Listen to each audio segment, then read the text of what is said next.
Junior college, IIT, JEE, NEET academy, seat guarantee program. Priya, so Anasuya Bharadwaj. So Anasuya garu మీ రిలేషనా లేకపోతే ఏంటి? ఇంతకుముందు నీ పేరు అయితే ప్రియా భరద్వాజ్ అని ఉండింది, కానీ ఇప్పుడు అయితే ధరణి ప్రియా అని చెప్పేసి పిలిపించుకున్నాం. ఏంటి అనసూయ భరద్వాజ్కి అండ్ ప్రియా భరద్వాజ్కి ఏమైనా లింక్ ఉందా? స్టార్టింగ్ లో everyone use to say that, నేను ఎప్పుడైతే ప్రియా భరద్వాజ్ అని ఇండస్ట్రీలో వచ్చినప్పుడు పెట్టుకున్నానో everyone use to say that మేము అనసూయ భరద్వాజ్ రిలేటివ్స్, అనసూయ భరద్వాజ్ రిలేటివ్స్, ఇద్దరు భరద్వాజ్ ఉన్నారు అని అంటుండే. నీకు కూడా తెలుసు, because we work together in a channel. So అప్పుడు అందరు అంటుంటే I use to hesitate to say, ఎందుకంటే నాకు అక్క త్రూ రావాలని లేకుండే. అంటే రిలేషన్ ఏంటి అంటే షీఈ్ మై వదిన. అంటే ఎలా అంటే మై డాడ్స్ సిస్టర్ డాటర్, నా మేనత్త కూతురు. Okay okay okay. సో మా చిన్నత్త కూతురు అన్నమాట. చిన్నత్త కూతురు మా డాడీ వాళ్ళ సిస్టర్ డాటర్ అనసూయ. సో ఇండస్ట్రీలో అక్క వచ్చిన తర్వాత obviously she is an inspiration for me in my family. ఎట్లా అంటే అంటే అనసూయ ఇప్పుడు తను ఏదైనా ఫంక్షన్ కి వస్తుంది అంటే మేమంతా ఫుల్ ఎక్సైట్ అయిపోతుండే, అక్కొస్తుంది. ఆ ఎక్సైట్మెంట్ మాలో ఉండే మేము చిన్నగా ఉన్నప్పుడు. దాని తర్వాత I wanted to see how industry is. I don't wanted to take her help.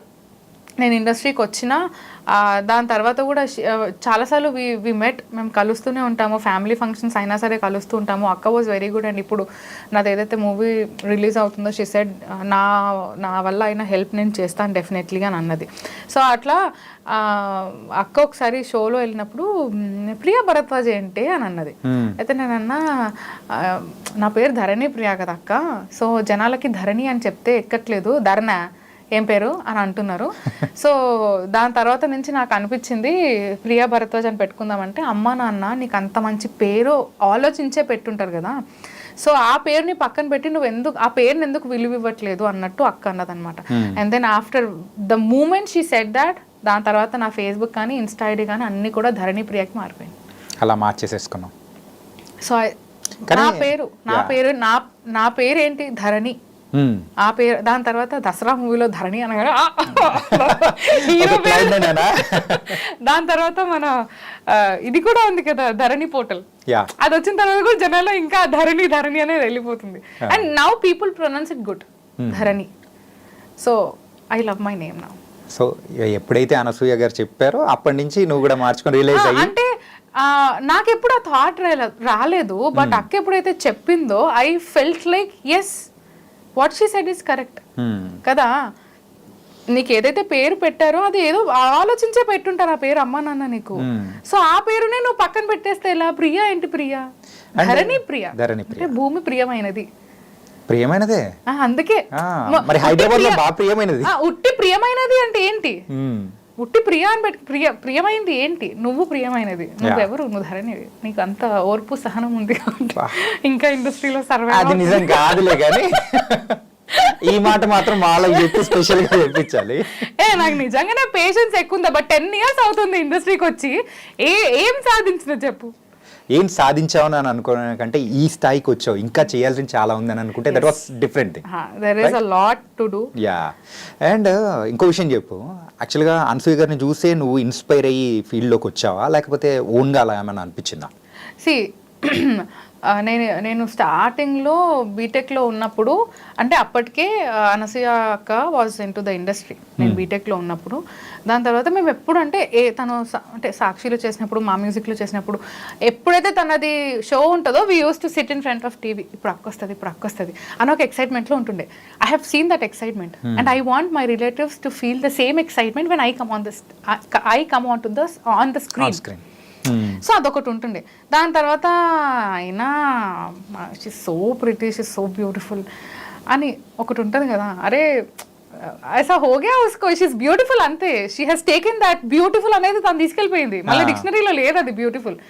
So అట్లా అనుకునే టైంలో నాకు మన కాలేజ్లో షోస్ జరుగుతూ ఉంటాయి కదా, లైక్ కాలేజ్ లైఫ్ అని, కాలేజ్ డేస్ అని, కాలేజ్. సో అట్లాంటి ఒక టైంలో మనకు తెలిసింది కదా, కెమెరా ఉందా లేదా అనేది కాదు, ఐఎమ్ వెరీ యాక్టివ్. డాన్స్ అంటే పిచ్చి, I was very active in everything. So అట్లా వాళ్ళు కెమెరా అంటే స్క్రీన్ పైన స్క్రీన్ ప్రెసెన్స్ ఇది బాగుంది, you are looking good on screen అని అన్నారు. దాని తర్వాత ఒక లోకల్ ఛానల్లో వెళ్ళి ఆడిషన్ ఇస్తే అది అట్లా వర్కౌట్ అయిపోయింది. దాని తర్వాత లోకల్ ఛానల్ వాళ్ళు మేము శాలరీ ఇస్తాం మీకు 2 months up and down from Khairatabad, Ghatkesar to Khairatabad up and down చేస్తుంటే ఆ 2 months ట్రైనింగ్ పీరియడ్ అన్నారు. సో మనకు చిల్లిగా వచ్చేది కాదు. ఆడ నుంచి ఇక్కడికి 2 గంటలు పడుతుండేది. మరి నార్మల్ డిస్టెన్స్ అది చెప్పు, అది సిటీలో ఒక నుంచి ఇంకొక మధ్యలో 40 kilometers అక్కడి నుంచి ఇక్కడికి. మళ్ళీ గట్కేసర్ నుంచి మా ఇంటికి వెళ్ళాలంటే అది ఇంకొక తలనొప్పి. ఇదంతా వెళ్ళిపోతా కదా, ఆడి నుంచి ఆడికి వెళ్ళడే కష్టం, బస్సులు ఉండకపోతుండే. ఈ టైంకి పలానా బస్సు అంటే ఆ టైం వరకు ఇంకా వెయిట్ చేయాలి తప్పదు. సో అట్లా ఒక 2 to 3 hours పడుతుండే. దాని తర్వాత I tried in Gemini. So first I got rejected in Gemini, but then ఒక 2 months తర్వాత జెమినీ కామెడీలో కెవ్ కామెడీ అనే ఒక show, it went very good. So ఆ టైంలోనే దువ్వాడ జగన్నాథం వచ్చింది. దువ్వాడ జగన్నాథం తర్వాత అప్పుడు ఇంకా జెమినీ వదిలేయాల్సి వచ్చింది. బికాస్ నేను వెయిట్ పుట్ ఆన్ అయిపోయా, స్క్రీన్ పైన చప్పిగా కనిపిస్తున్నా అనే రీజన్ నాకు చెప్పారు. కానీ ఏంటంటే ఇలా నీ జర్నీ అయితే అంతా బాగుంది.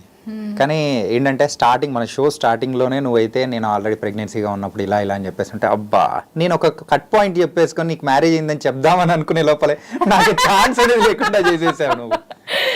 మై మ్యారేజ్ చెప్తా అది ఏంటంటే, సో ఇంతకు మరాఠీ అబ్బాయిని లవ్ మ్యారేజ్ చేసేసుకొని ఏంటి దాని సంగతి ఏంటి? మాకు కూడా హాఫ్ తెలుసు కానీ అంత ఎక్కువ తెలియదు అనమాట. అంటే ఫ్యామిలీ నెంబర్ 1 షోలో ఐ సెడ్ ఎవ్రీథింగ్. నేను మా ఆయనతో చెప్పని విషయాలు కూడా చెప్పేసిన ఆ షోలో. It is going viral on Insta also. Right, there are many videos family number 1 show which are going very viral. So ఇప్పుడు అక్కడ చెప్పని this one is also getting viral on it. So this is for my husband and my daughter అనమాట. అంటే మరాఠీ అబ్బాయి అంటే Mohit is my school friend. స్కూల్లో ఏం లేదు, తెలుసు. ఎలా తెలుసు మోహిత్ అంటే he's my school friend.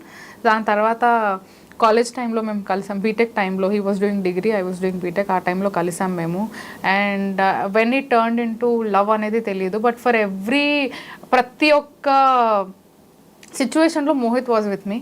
And then one fine day my dad called Mohit and మేము ప్రియాకి సంబంధాలు చూస్తున్నాము, ఇఫ్ నీకు ఓకేనా, ఎందుకంటే ఐఎమ్ సీయింగ్ యూ. నాకు జెమినీ నుంచి కూడా ఎప్పుడైనా లేట్ షూట్స్ అయిపోతే మోహితే డ్రాప్ చేస్తుండే. ఆ నైట్ టైం ఎలా ట్రావెల్ చేస్తుంది, ఏ అబ్బాయి ఇంత రాత్రి, ఏ ఫ్రెండ్ ఇంత రాత్రి వచ్చి డ్రాప్ చేస్తాడు నేను ఇంటికి అనేది ఒకటి ఉండే పేరెంట్స్ కి. అంటే ఆ డౌట్ అనేది వచ్చింది. దానికే మా డాడీ అడిగింది ఆ రోజు బతుకమ్మ పండుగ, అక్టోబర్ టైంలో బతుకమ్మ పండుగ. ఆ టైంలో మా డాడీ మోహిత్ని అడిగితే మోహిత్ వాజ్ లైక్, అంకుల్ మీకు ఒకవేళ నా పైన నమ్మకం ఉంటే ప్రియా చేయి నా చేతిలో పెట్టేయండి అని సిన్సియర్గా చెప్పిండు.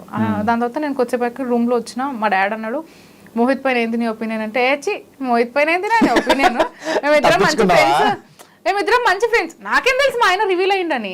ఐ సెడ్ హిమ్ దట్ మా డాడీకి ఏమన్నానంటే, నాన్న మేమిద్దరం మంచి friends, not more than friends అని అన్నా. Mohit was like I have said everything అని అనేసిండు. మా పప్పులో కాలేసిన నేను ఇప్పుడు అని. దెన్ ఐ సెడ్ ఇట్లా ఉండే and I was not ready, ఇంకా మేనేజ్ చేయను, సమ్హౌ మేనేజ్. అండ్ ఇప్పుడు ధరణి ప్రియా మాడేకర్ అనే ఒక పేరుతోటి అలా సాగుతుంది life. And it's been 8 years we got married. 8 yearsలో we have Amodha.